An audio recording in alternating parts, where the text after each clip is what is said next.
We are discussing about GATE 1999 ECE paper, and this is 5-mark question related to electronics.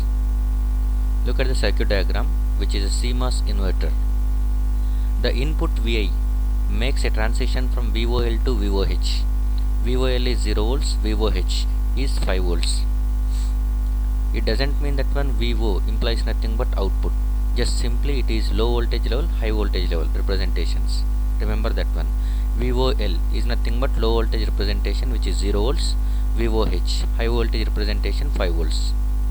We are going to calculate the high to low propagation delay time when this inverter is driving a capacitive load of 20 picofarad. The device data given is NMOS is having threshold voltage of 1 volt and Kn, that is nothing but device transconductance. It is given as 40 microampere per volt square. Lambda is equal to 0. Lambda is channel length modulation parameter. Since it is 0, we can neglect the channel length parameter, channel length modulation effect. Here Kn, even though it is given as Kn, strictly speaking this is beta n in the textbooks referred.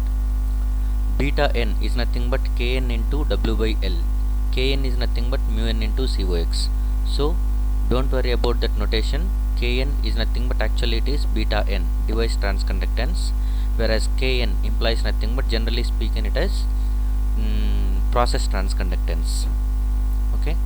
Now PMOS is going to be having the threshold voltage of -1 volt and beta P. In our terms it is beta P, but it is given as Kp, 20 microampere per volt square. Lambda is equal to 0. Neglect body effect. For the CMOS inverter, if input is taking transition from 0 to 5 volts instantaneously, at that time how much time the output will take to make change from high to low transition whenever it is driving a capacitive load of 20 picofarad. That is what we are going to calculate. First of all, we will see how to define the high to low propagation delay and low to high propagation delay when the input is ideal, when the input is practical. Then we will see how to calculate the high to low propagation delay time. From that one you can easily calculate low to high propagation delay if you require. Okay. Now look at this diagram. This is a CMOS inverter. This is V input. V input is changing from VOL to VOH. VOL to VOH. And assume that one input is going to be a practical signal.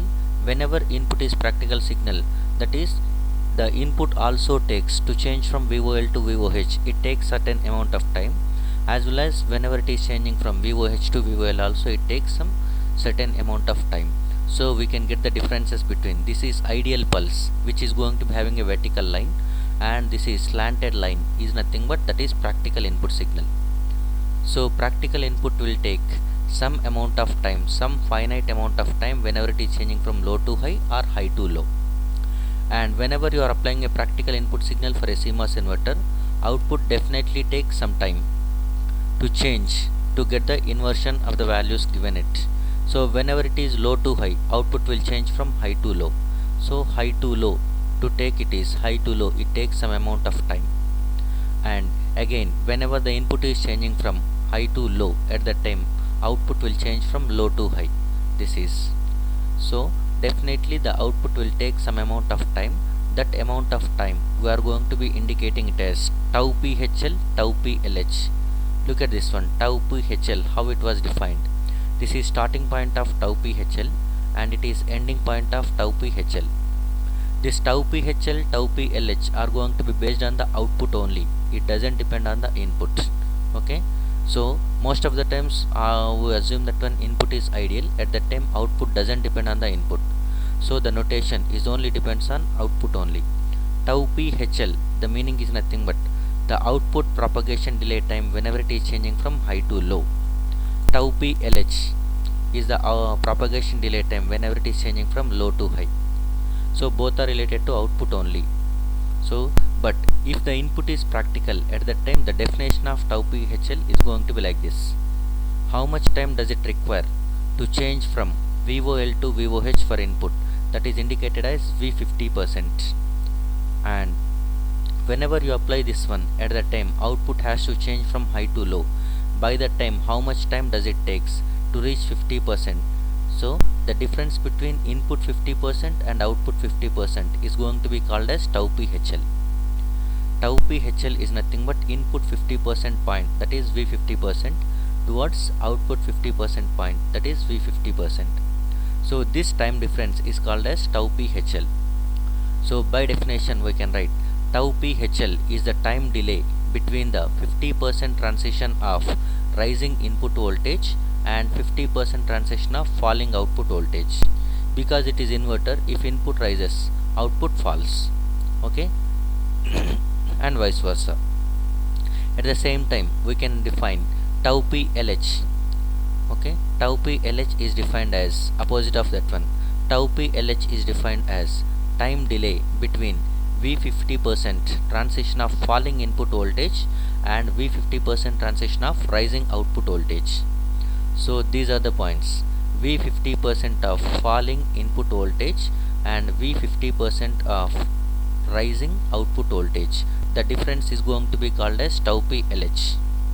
So generally the CMOS inverter, not only CMOS inverter, every inverter will be given the specifications for tau PLH and tau PHL.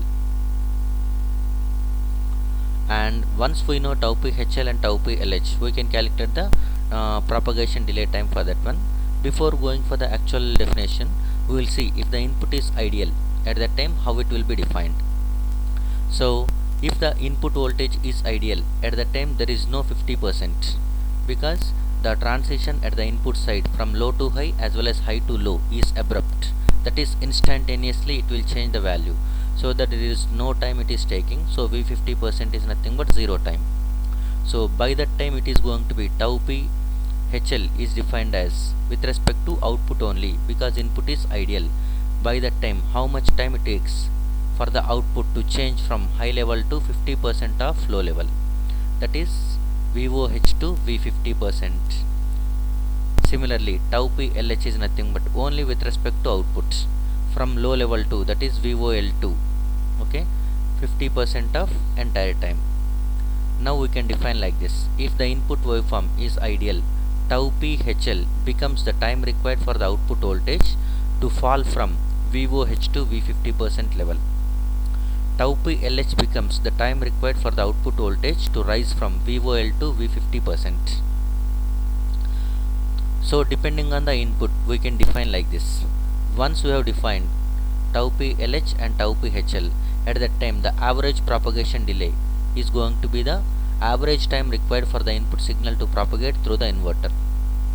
Average propagation delay, tau P, is nothing but average of these two times, tau PHL plus tau PLH by 2. Average of these two things is nothing but average propagation delay. With respect to waveforms, if you want to say at that time tau PHL is nothing but it is T1 minus T0, and tau PLH is nothing but T0 minus T2. Okay, so we will define V50%. This V50% value, how to define, is nothing but this is VOL plus half of VOH minus VOL, that is it is starting from this value and the difference between this one divided by 2. Otherwise simply half of VOL plus VOH. If you manipulate that one, if you simplify that one, you will get it as half of VOL plus VOH, that is average of VOL plus VOH is nothing but V50%. So now we have defined the propagation delay time for the high to low as well as low to high when the input is practical, when the input is ideal. And once you know those two parameters, at that time you can calculate average propagation delay by taking average of those two times. And we also define V50% voltage, that is half of VOL plus VOH. Now we will see how to calculate high to low propagation delay. Okay.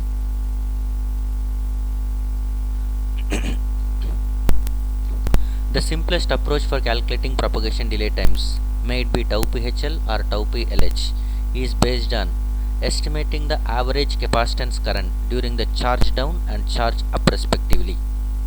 Okay, so here we have going to calculate the average capacitance current. From that one we are going to calculate how much time does it takes for the tau PHL and tau PLH. So this is CL, load capacitance. This load capacitance is going to be having 20 picofarad, and let us assume input is going to be changing from 0 to 5 volts. Whenever it is changing from 0 to 5 volts, what we expect is nothing but 5 to 0 volts. If it is ideal inverter, at that time, at that instant itself, 5 to 0 volts it takes. But it is practical, so that whenever it is at 0, by that time PMOS will be in the on condition and NMOS will be in the off condition when the input is at 0 volts. And whenever the input is changing towards 5 volts, by that time this on transistor will comes into off condition and this off transistor comes into on condition. Okay, so whenever the input is at 0 volts, PMOS is on and NMOS is off. By that time capacitor charges. So you can think in this way: when VOL is equal to 0 volts, then PMOS on and NMOS off. That is CL charges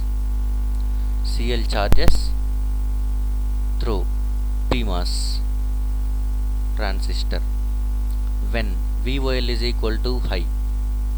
Now when VOH, now input is changed to 5 volts, then PMOS will be off, that is under steady state, and NMOS will be on. So by that time CL discharges towards, that is already CL charged to VDD and that now will discharge. So CL discharges. So that implies nothing but how much time CL charges to reach VDD, that is called as tau PHL, and CL discharges is nothing but from VDD onwards it is going to be discharging towards ground. So if you draw the waveforms and you are going to be indicating V50%, you can calculate it. So the other way is nothing but analytical calculation. Analytical calculation is nothing but how much current is drawing from PMOS, how much current is going into CL, how much current is going into NMOS. Assume that one PMOS current is IDP and capacitor current is IC and NMOS current is IDN.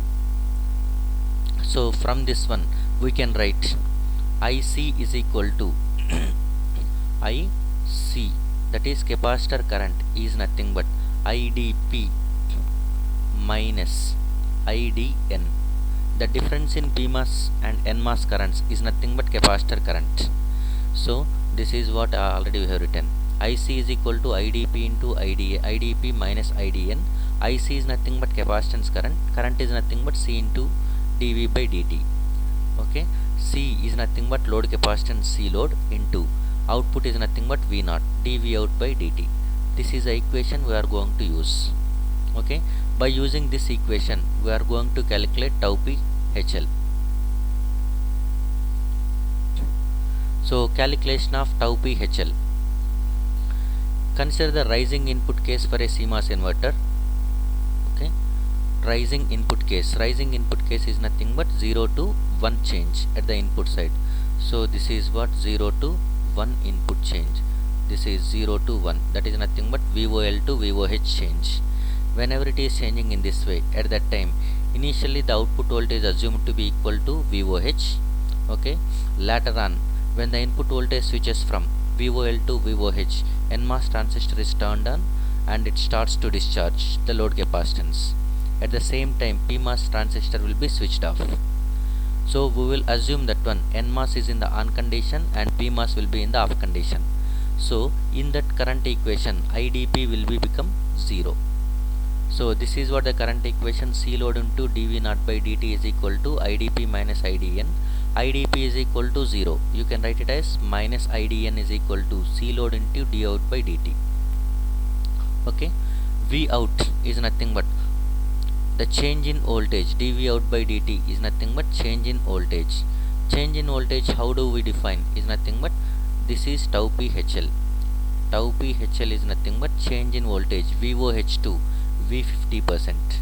VOH to V50% divided by T1 minus T0, that is nothing but tau p HL. So we can write this equation in this way. C load into VOH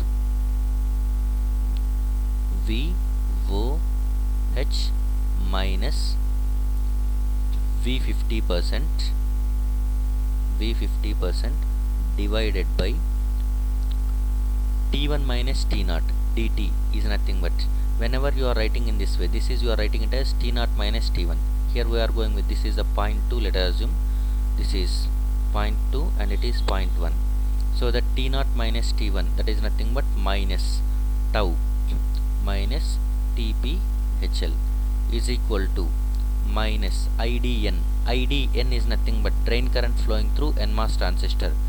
By that time we can write it as, since we are assuming that one it is in saturation, beta n into VGS minus, VGS is nothing but V input minus VTN whole square. This is what we can get. And we know that one VOH is equal to, V input is equal to VOH. Okay, V input is nothing but VOH because it has changed 0 to 1 transition, so that V input can be treated as, okay, VOH. Remember that one, V input is VOH now. So we can substitute the values. V50% is nothing but average of, okay, you can substitute like this, VOH is equal to 5 volts and VOL is equal to 2.5, VOL is equal to 0 volts, okay, and V50% is nothing but average of these two things, 1 by 2 to 5 plus 0, that is nothing but it becomes 2.5 volts. Okay, so substitute these values in this equation.